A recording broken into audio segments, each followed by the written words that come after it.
All right, let's review sections 5.1 through 5.4 because these are what you're going to see on your test. So remember, you will have a calculator portion and a no calculator portion. So let's run through some examples. Let's start with the no calculator portion. So in this first problem, it says, let's find the remaining trig functions. We'll leave our answers as exact values, meaning if there's a square root, we keep it a square root. We just want to always make sure that we rationalize as much as possible. So I'm giving us two pieces of information, that the cosine of theta is -1/4 and that the cosecant of theta is 4 root 15 over 15. So let's think about this for a second. I would suggest that we sketch a picture of our right triangle and then label the sides of the triangle to help us figure this out. Either that, or you can try to use trig identities. So two different options there. But if we start with a picture, I want to think about then the phrase that all students take calculus. And so the fact that the cosine has a negative ratio tells me that it can't be the first quadrant because that's where everything is positive, and it can't be the fourth quadrant because that's where cosine is positive. Okay, so then the next thing I see is that cosecant is a positive ratio. Well, remember, between then the second and the third quadrant only has tangent and its reciprocal, which is cotangent, being positive. So it can't be that. So remember, second quadrant is where both sine and cosecant, which is the reciprocal, that's where those are both positive. So let's think about this for a second. If I know that I'm going to have in the second quadrant, theta is going to be down here on the x-axis. So if you're thinking about then SOHCAHTOA, I know cosine is going to be -1 is the adjacent side. And that's where I know it's going to be negative because remember, legs can be negative and it makes sense that moving to the left, it's negative. And then the hypotenuse is 4 and that's always positive. Okay, so then if we're looking at then trying to figure out that other side, you can do Pythagorean Theorem or think about it. Because my cosecant is technically then the reciprocal of sine, if I was to flip that around, I would have a radical in the bottom. So hopefully you understand that because there's that 15 there, it's going to be the square root of 15. Because if I know that cosecant is then the hypotenuse over the opposite, notice how then we'd have the 4 over the square root of 15, which then rationalizes into that 4 root 15 over 15. Okay, I want that square root there to be positive because we're heading up. So then now that I have all 3 of those sides, we can then think SOHCAHTOA, and we can fill in then the rest of our ratios. And so with sine being opposite over hypotenuse, well, opposite of theta is the square root of 15. And then our hypotenuse is 4, and there's no need to rationalize that. So that's our answer. Since tangent is opposite over adjacent, notice that would be the square root of 15 over -1, which then technically then just simplifies into -root 15. Secant is going to be the reciprocal of cosine. So if cosine is adjacent over hypotenuse, I want hypotenuse, which is 4, over the adjacent, which is -1. So -4 ends up being that. And then cotangent is the reciprocal of tangent. So if tangent is opposite over adjacent, I want the adjacent over the opposite. So this one we do have to rationalize by multiplying the top and the bottom by the square root of 15. So -root 15 over 15 would be that answer. Okay, once again, you could technically do some like identities where we could have gotten secant just by flipping around the cosine. Same thing, then cosecant, flip it around, you've got your sine. We could have then taken tangent, which we know is sine divided by cosine. We could have done that identity to get tangent and then flipped it around to get cotangent. So there's a lot of different ways for you to go about thinking about these types of problems. Either think identities or sketch a picture to help you out. Okay, so then same idea here with the next one. Because I'm giving you tangent to be the square root of 7 over 3, and specifically here, I'm giving you the range. So we're going to figure out what the what quadrant it's in based off of that information. So if you're thinking about your picture, remember, pi is always going to be over here on the negative x-axis, and 3 pi over 2 is down here on the negative y. So essentially then, if it's between those two, we're going to have a triangle in the third quadrant. And so remember, I always want to have my right angle on the x-axis. Theta's right here. Tangent is opposite over adjacent. So opposite would be the square root of 7, and then the adjacent would be 3. But now this is where you also have to be careful. Because we move to the left, that 3 is negative. Because we move down, that square root is negative. So remember, a negative divided by a negative is a positive. Tangent's positive in the third quadrant. So then to find the hypotenuse, which will always be positive, we can do Pythagorean theorem. So I want -3 quantity squared plus -√7 quantity squared, and that technically then equals c squared. So squaring a negative would make that positive. So we then have 9 plus 7. And when I add that, I'm going to get then 16. So square root of 16 is going to give me that answer of 4.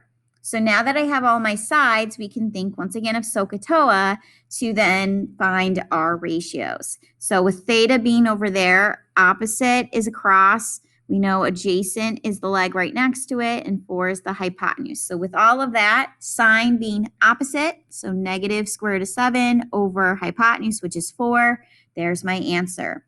Cosecant is then just flipping that around. So when I flip it around, I'll have 4 on the top and -√7 on the bottom. So I'll rationalize the top and the bottom by the square root of 7. My final answer will have a negative ratio. So 4√7 over -7 is the cosecant. To get the secant, we are going to want to flip around the cosine. If cosine is adjacent over hypotenuse, we want the hypotenuse over the adjacent. So 4 over -3. And then cotangent is the reciprocal of tangent. So if I already am given tangent to be the square root of 7 over 3, we can flip that around and then once again rationalize. So our final answer is 3√7 over 7. All right, if we keep looking at these no calculator problems, it says find the exact value. So once again, if it says use identities, well, part of this is that you might have to use you can either use your unit circle if you know that that's something that you're going to recreate, or you can just always draw a picture to help you out here. So in the first one, when we're dealing with the sine of 135 degrees, okay, if you use your unit circle, you can figure out where the sine is right away. Just to show you, because I don't have a unit circle here on my screen, I'm going to just sketch a picture. So if I'm thinking about my triangle, I know that 90 degrees is here and 180 degrees is here. So I know 135 is going to fall in the second quadrant. And so if I'm thinking about a reference angle, that's going to be 45 degrees, because if it ends with a 5, we're thinking 45. Okay, so remember in the second quadrant, my leg across going up is positive, but then the leg on the side on the bottom is negative, and then the square root of 2 is that. So if I'm thinking about sine, sine is opposite over hypotenuse. Well, 1 over the square root of 2 is going to then rationalize into the square root of 2 over 2. So there's the first half. Now I want to subtract, and now I want to do the cosine of 225. So once again, if you are going to use your unit circle, that's perfectly fine. Otherwise, if you aren't, you're going to sketch a picture. Remember, 180 is there, 270 is down here, so 225 is going to fall in the third quadrant, where once again, it ends with a 5. It's a reference angle of 45. This time, the two legs are negative, and the hypotenuse is still positive √2. Cosine is adjacent over hypotenuse, and when I rationalize -1 over the square root of 2, I get -√2 over 2. So I'm going to add those, because really when I subtract a negative, it turns to a positive. So that gives me 2√2 all over 2, which then simplifies because the 2's will reduce, and we get then the square root of 2 for our answer. In the next one, we have the cosecant squared of 2 pi over 7 minus the cotangent squared of 2 pi over 7. So a couple things I noticed is that we're dealing with a squared term. The next thing I notice is that the angle is the exact same thing. So right off the top of my head, that means that I'm going to be thinking about an identity. And what kind of identity is squared? Well, Pythagorean identities. So the thing is, like I mentioned in class, I don't necessarily have all three of those memorized.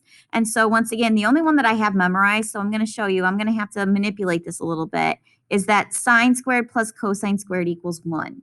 So if I'm thinking about, well, these are dealing with cosecant and cotangent, what should I divide everything by? And hopefully it makes sense that I'm going to divide everything by the sine squared, because eventually if I'm taking 1 and dividing it by the sine squared, I'm going to get that cosecant. So it turns into 1 plus, if you use your quotient rule, that's the cotangent squared of theta. And now this equals cosecant squared of theta.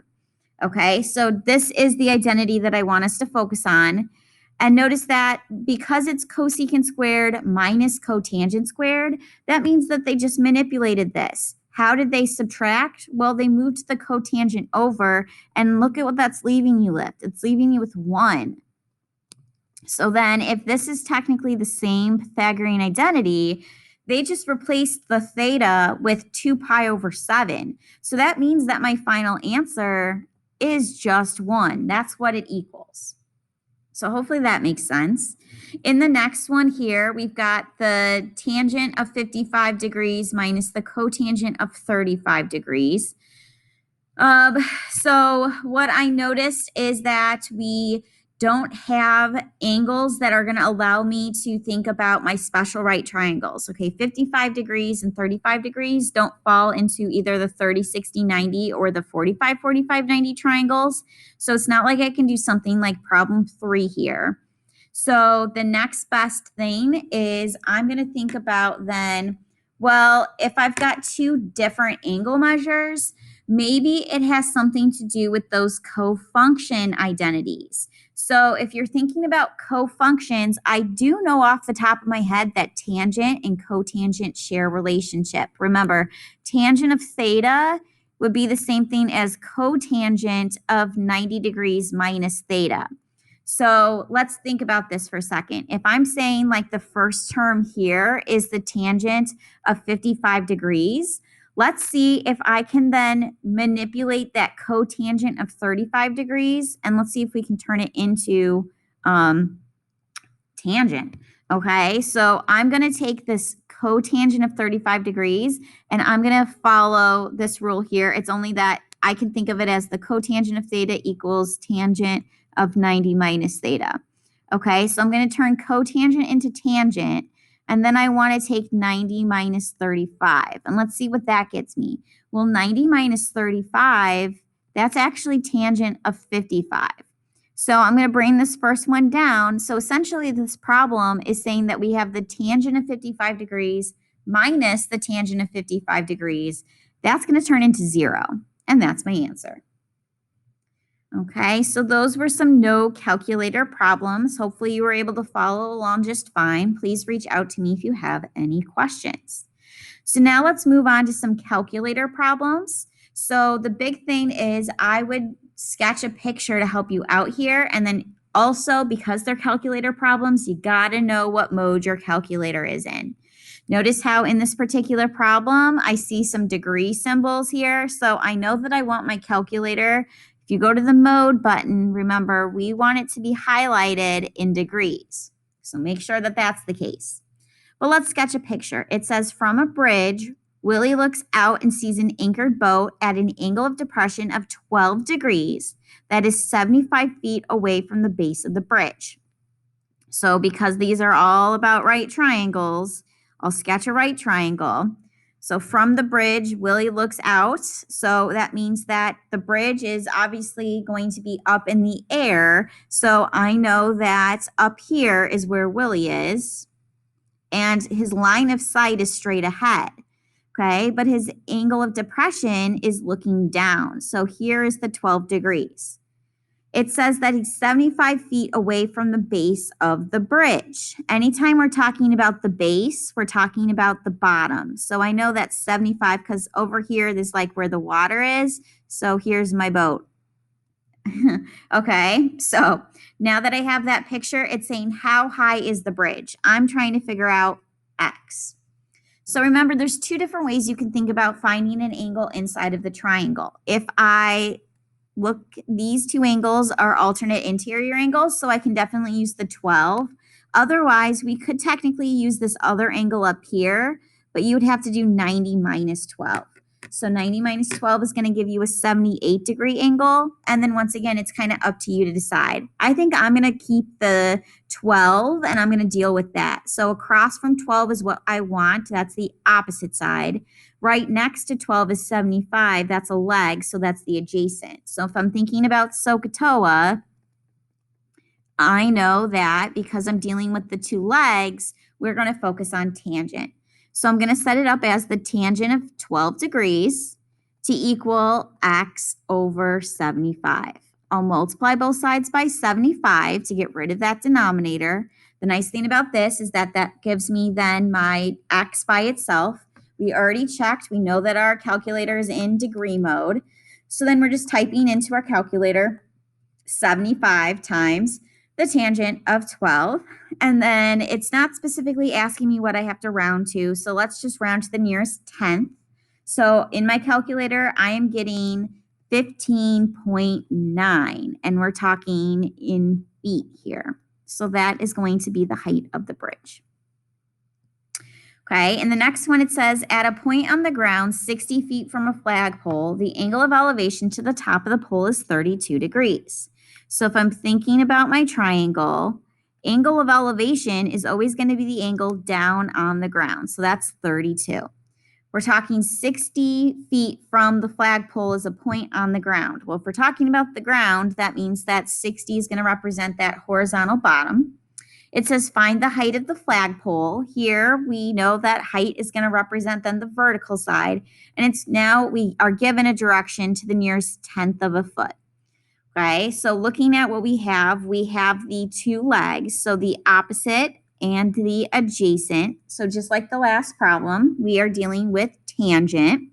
So the tangent of 32 degrees is going to equal x over 60.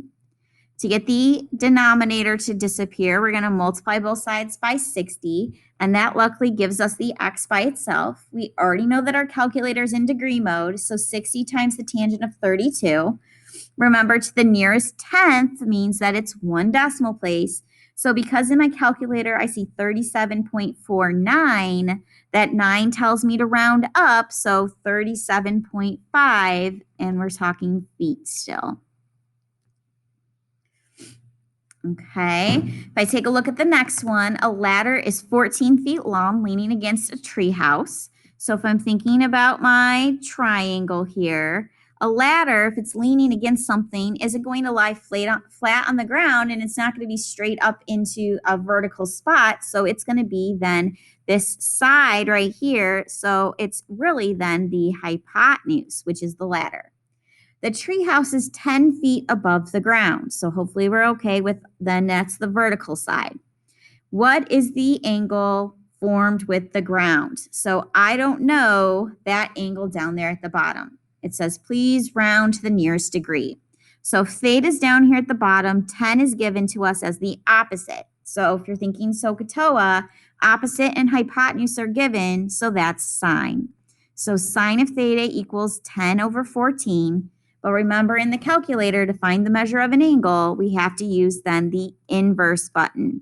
So in your calculator, it's already in degree mode. So second sine 10 divided by 14 to the nearest degree. Because I see 45.5, that means I need to round up. So we're dealing with a 46-degree angle. All right, so notice again, now I'm back to a no calculator situation. So they're asking for us to make a sketch, find the reference angle, and then find the exact value of the expression. Okay, so it doesn't look very pretty. This should be in parentheses here. So the sine of negative 7 pi over 4. So when I'm thinking about my picture, because they want me to make a sketch, that means that they want me to do the loop around. Okay, so let's think about this for a second. I'm thinking about a 0 radian, and if I'm looking at my denominator of 4, remember 2 pi gets turned into a denominator of 4, so that means that this is representing 8 pi over 4. But I need it to be a negative 8 pi over 4 because of my negative angle.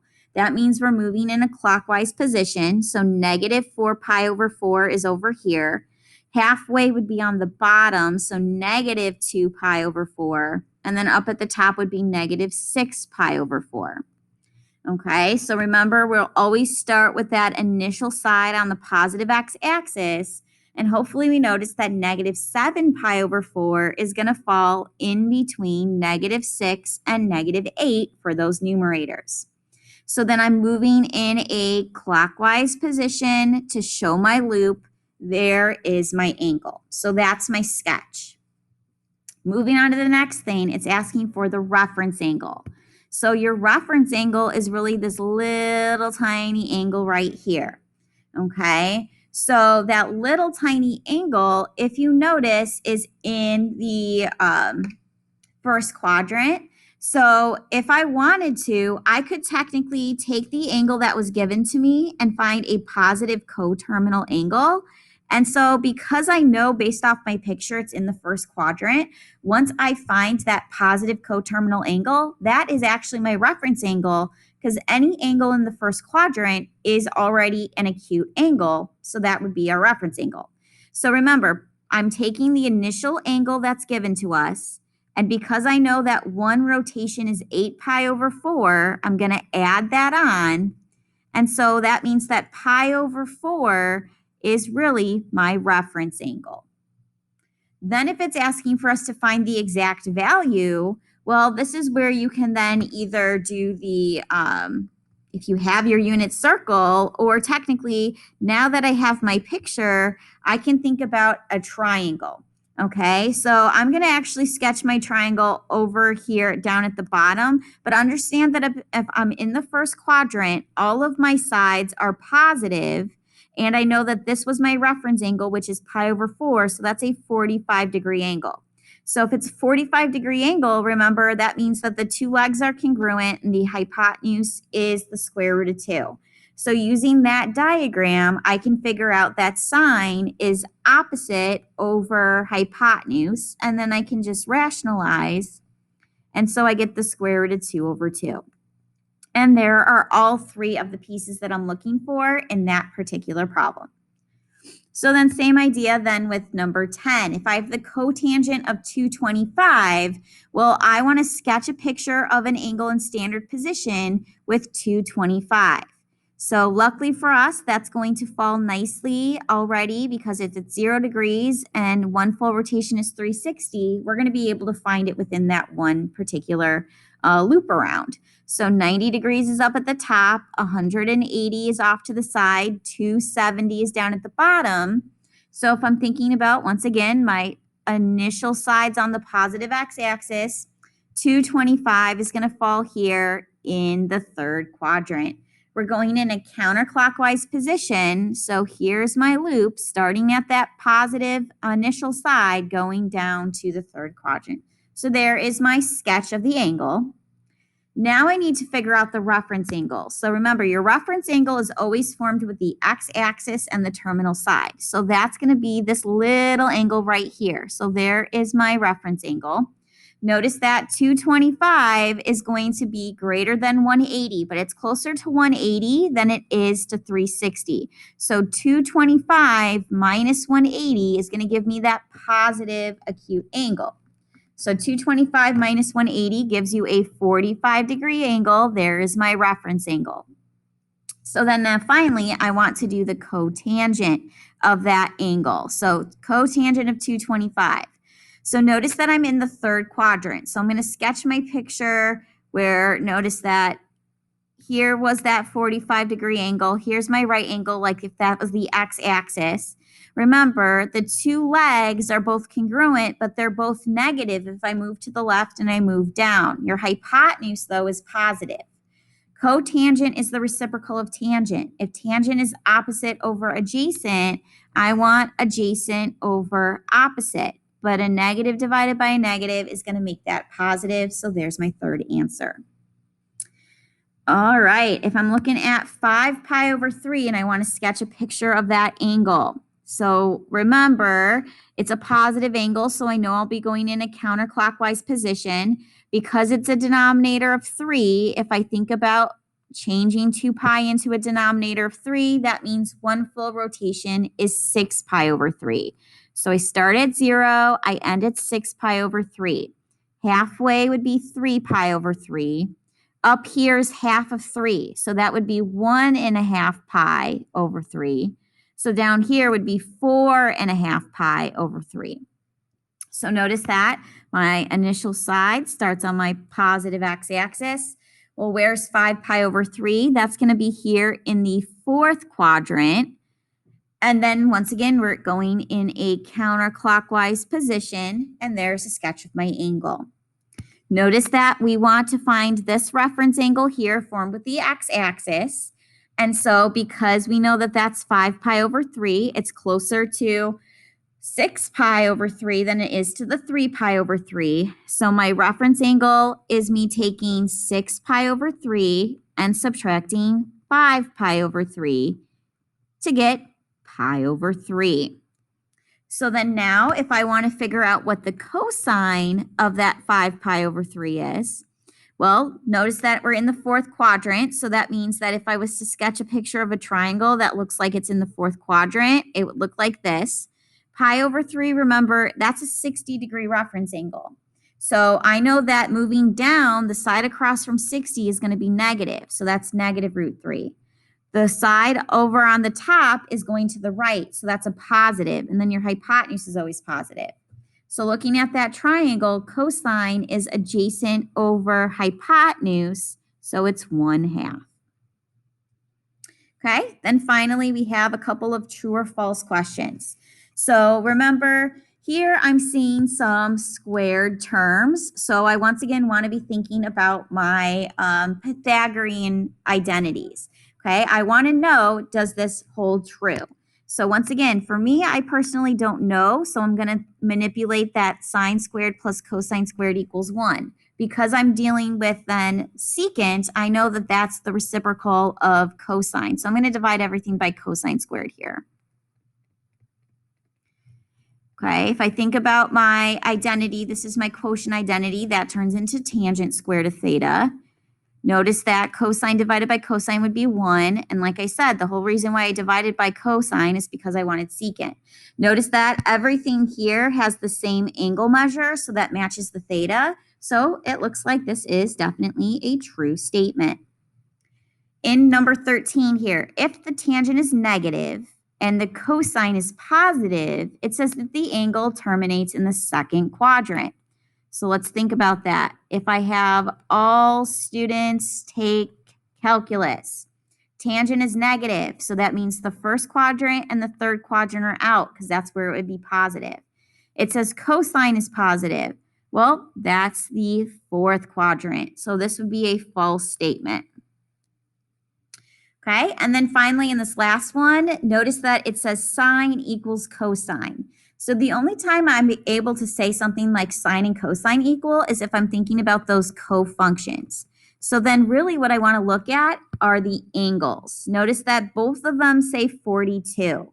But in order for it to be a cofunction, remember it's sine of theta equals cosine of 90 minus theta. Well, with 42 and 42 being the same, 90 minus 42 is not 42. So this looks like it is a false statement.